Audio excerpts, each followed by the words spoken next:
윤석열 대통령 주재로 신년 인사회가 열렸는데 지난해와 달리 김건희 여사는 나타나지 않았습니다. 지난달 네덜란드 국빈 방문을 마치고 돌아온 뒤 벌써 20일 가까이 공개 일정이 없는 건데요. 명품백 의혹, 또 김건희 특검법 등을 의식한 걸로 보입니다. 배양진 기자입니다. 신년 인사회에 참석한 윤석열 대통령, 참석자들에게 인사를 건네던 중 한동훈 국민의힘 비대위원장과도 짧은 악수를 나눴습니다.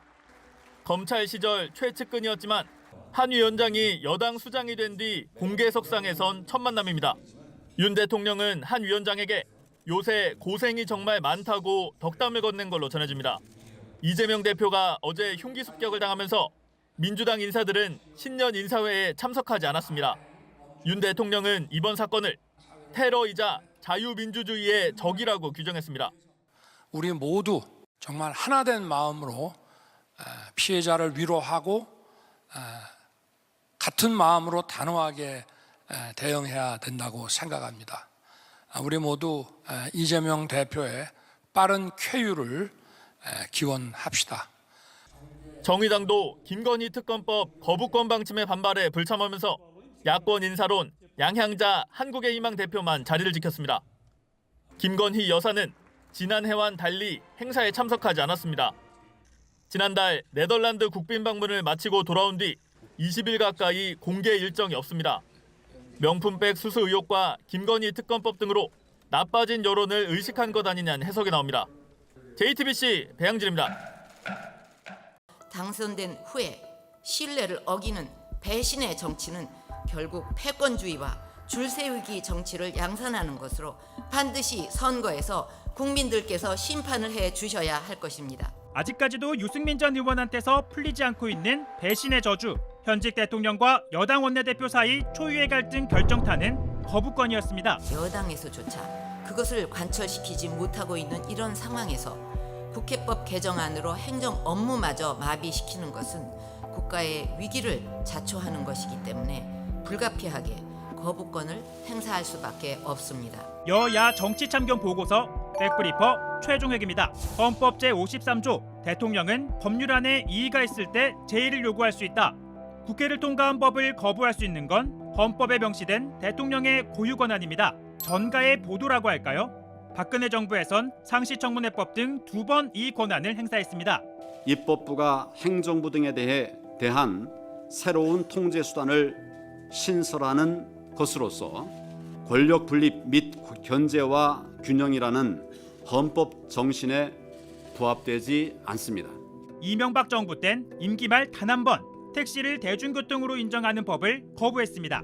대중교통 육성법에 관련 개정에 대해서 이야기했었습니다만 그것은 우리 국무위원들이 논의를 심각하게 해주시고 대통령으로서는 국무위원들의 그 결정을 나는 존중을 할. 당시 여당이었던 새누리당 반응은 어땠을까요?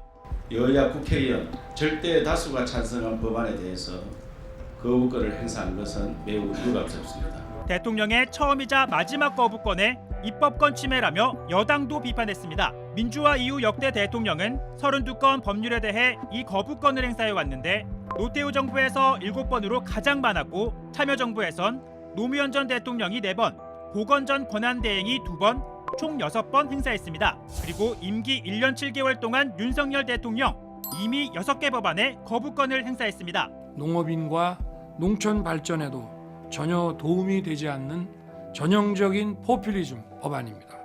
이번 간호 법안은 이와 같은 유관 직역 간의 과도한 갈등을 불러일으키고 있습니다. 이어 노란봉투법은 노동자를 위한 법이 아니라는 이유로 방송3법은 공영방송의 독립성을 위한 법이 아니라며 돌려보냈고 결국 법안은 모두 폐기됐습니다. 그만큼 대통령의 거부권은 행정부가 입법부를 견제할 수 있는 강력한 수단인데요. 7번째 거부권 행사를 예고했습니다.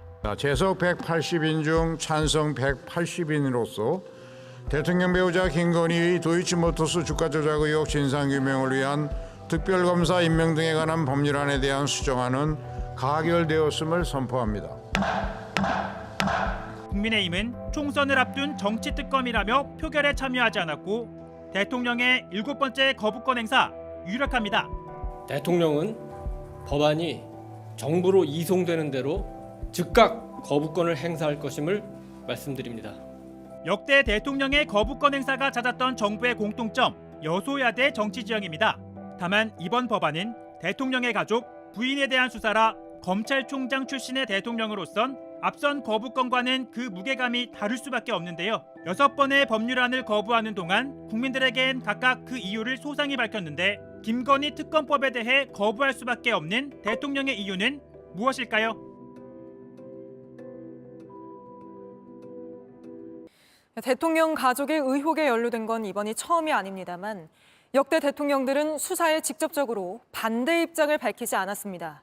현직 대통령의 아들이 또 형이 구속되는 일들도 있었고 이명박 전 대통령은 특검도 받아들였습니다. 윤석열 대통령도 자신이 검찰총장 시절 당시 수사를 직접 언급하기도 했었는데 김지성 기자가 보도합니다. 이명박 전 대통령 재임 시절인 2012년 대검 중수부는 이 전 대통령 친형인 이상득 전 의원을 저축은행에서 금품을 받은 혐의로 구속해 재판에 넘겼습니다. 윤 대통령은 검찰총장 시절 당시 수사를 언급하기도 했습니다. 제 경험으로만 하면 이명박 정부 때 중수부 과장으로 특수부장으로 한 3년간 특별수사를 했는데 대통령 측근과 형 이런 분들을 구속을 할 때 별 관여가 없었던 것으로 상당히 쿨하게 처리했던 기억이 나고요. 이명박 전 대통령은 같은 해 내곡동 사저부지 매입 의혹 관련 특검도 수용했습니다. 아들 이시영 씨가 연루됐다는 의심을 받은 사안이었습니다. 특검과 친인척 수사까지 모두 받아들인 겁니다.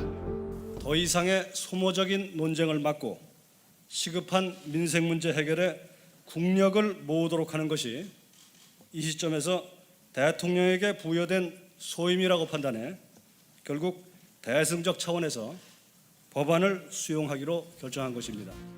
김영삼 대통령 재임 시절인 1997년 대검 중수부는 이른바 소통령으로 불렸던 아들 김현철 씨를 이권 청탁을 받고 기업인들로부터 돈을 받은 혐의로 재판에 넘겼습니다. 김대중 전 대통령의 아들 김홍업 전 의원과 김홍걸 의원도 청탁을 받고 돈을 받은 혐의로 기소된 바 있습니다. 민주당은 김건희 여사 특검법 처리를 앞두고 전직 대통령 가족들의 수사 사례를 들며 윤석열 대통령을 향한 압박 수위를 높여왔습니다. 김영삼 대통령은 이제 검찰 수사를 받으신 거죠. 예. 허용한 거고 예. 김대중 대통령도 수사를 받았고 특검을. 그다음에 심지어 이명박 대통령도 본인의 가족과 관련된 자신과 관련된 문제가 되니까 특검을 받았단 말이에요. JTBC 김지성입니다.